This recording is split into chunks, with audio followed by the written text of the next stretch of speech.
જંગલ વિસ્તાર હોય, જ્યાં તમે રહેતા હોય, જ્યાં નજીક પડતું હોય, ઈશ્વરે તમને આપ્યું હોય, સમય અનુકૂળતા હોય, તો આ પક્ષીના હૃદયમાં રામ જોઈ અને સેવા કરજો યાર. આ પક્ષી ચણ સિવાય કંઈ ખાતું નથી, અને ચણ આપશો તો એ ખાશે, નહીં તો એ ભૂખ્યું રહેશે. અને આપણે ભરોસે બેઠું હોય અને મને ચણ મળશે એવો આકાર હોય દેતો હોય, અને એ સમયે આપણે ચણ પહોંચાડીએ તો કેટલો ઈશ્વર રાજી થાય.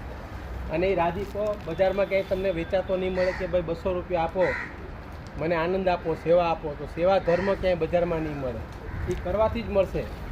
અને કરેલું ફોગટ જતું નથી, એમ ગીતામાં કીધું છે. અને કરેલું ફોગટ જતું નથી, પણ કરીને ભૂલી જવાનું. ઈશ્વરને ચોપડે લખાય ન લખાય ટેન્શન આપણે નહીં લેવાનું યાર. તો ચણ પોતાડો. આ ચણ નાખ્યું તો એ ખાવા આવી ગયા. એના મતલબ